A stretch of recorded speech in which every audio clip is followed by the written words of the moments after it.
Welcome to episode 101 of Uncovering the Corners of the World podcast. I'm your host, Karina Kasmala. Using research and my personal experiences where I actually set foot in some of these places, I'll be describing some of the unknown attractions in both the US and around the world, as well as share some of the hidden landmarks. Our first attraction takes us to the land of the giants. The Sequoia and Kings Canyon National Park are two national parks that are connected. The Sequoia National Park is located off of Highway 198, and Kings Canyon National Park is located off of Highway 180. The Sequoia National Forest and Sierra National Forest borders both parks, so even when you drive out of the main national parks, you will still see the sequoia trees. The land of the giants refers to the colossal sequoia trees measuring between 250 and 300 feet tall, while the tallest tree measures about 325 feet. The diameter of these trees is more than 30 feet at the ground, and their circumference is more than 94 feet, thus making the sequoia trees the largest tree in the world by volume. For comparison, the Statue of Liberty in New York is 305 feet and 1 inch. The pine cones from the sequoia trees are about the size of my foot, a woman's size 10. The slender redwoods trees surpass the sequoia tree's record for the tallest tree, where they measure 380 feet. Sequoia trees only grow at an elevation between 4,000 and 8,000 feet on the western slopes of the Sierra Nevada mountains in California.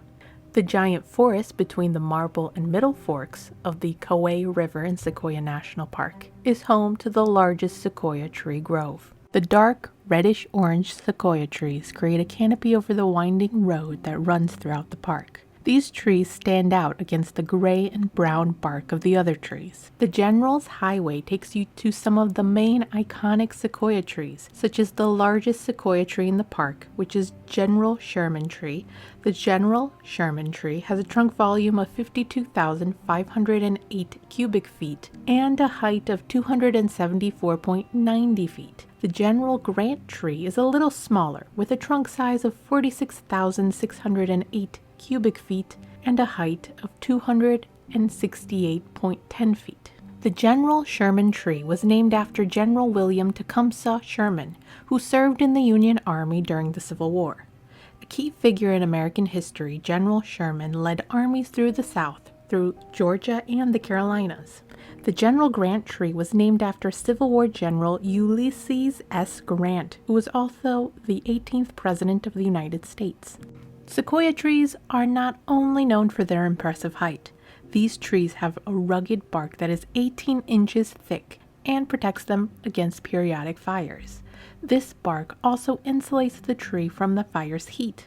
The tree rings record the fire scars that occurred over the lifespan of these trees, dating back 2,000 years. To some degree, fires aid sequoias in reproduction. The hot air produced from the fire opens the sequoia pine cones, allowing the seeds to fall into the mineral-bare soil, planting the next group of sequoia trees. Sequoia National Park is the second national park that was signed into legislation by President Benjamin Harrison in 1890. In 1940, Kings Canyon was established as a national park. Kings Canyon National Park is more remote than the Sequoia National Park, and visitors have a chance to see more natural landmarks while backpacking through the wilderness. About 4.6 miles from the Cedar Grove Visitor Center is Grizzly Falls, a waterfall that measures 80 feet. A longer and more challenging hike, about 9 miles, takes visitors to see Mist Falls, where you may also spot a black bear on the way there. There are also smaller roads in the park that can take visitors to see other natural features, such as the Crystal Cave, a half-mile round-trip hike to explore a cold, damp, and dark marble cavern. On the Morrow Rock/Crescent Meadow Road, you can see the Sequoia National Park tunnel log, which is a sequoia tree that has a hole carved in it after it fell on the road in 1935. Before you decide to travel to Sequoia and Kings Canyon National Park, be sure to check out if there are any road closures in the park. When I traveled to the park in early June, some of the roads in the park were still closed because there was still snow on the ground. Also be sure that you have a full tank of gas, as there are no gas stations in the park and there are no repair shops in the park either. For our next attraction, we travel about 75.7 miles to Fresno, California, where we stroll through an underground garden. Located at 5021 West Shaw Avenue in Fresno, California, is Forestiere Underground Gardens, a 10-acre oasis connected by arches and stonework structures, revealing complex patios, grottos, and a garden court. The Forestiere Underground Gardens was created by Baldassare Forestiere, a Sicilian immigrant who arrived in America in 1901. He was a self-taught artist that designed and sculpted the archways in the garden and planted varieties of fruit-bearing trees and vines up to 20 feet underground. Some of the trees include orange, lemon, grapefruit trees, along with unusual varieties like kumquat, loquat, jujube, carob, quince, and dates, along with vine and table grapes. The Forestiere Underground Gardens was identified as a historic site on the National Register of Historic Sites and was identified as a California Registered Historic Landmark in 1979. Visitors who are interested in visiting the garden will need to book a tour. Tours are available from March through November. Our last attraction takes us to the small town of Lone Pine in California to learn about the Western films. Previously known as the Lone Pine History Museum, the Museum of Western Film History is located at 701 S Main Street in Lone Pine, California. Over 400 movies were shot in the Eastern Sierra.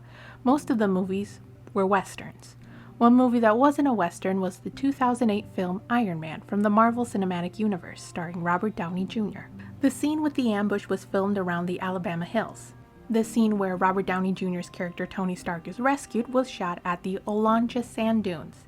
Inside the museum, visitors will find posters, comic book covers of Iron Man, military ammo boxes, and boulders and camouflage netting, as well as the custom-tailored suit that appeared in the opening scenes where Tony Stark is shot and wounded.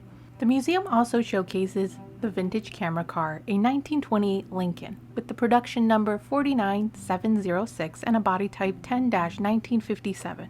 It's also marked as a 147A, which means that the original car was a four-door Dietrich-designed sedan. This specific car was used in various movies, such as the 1981 movie Under the Rainbow and the 1988 movie Sunset.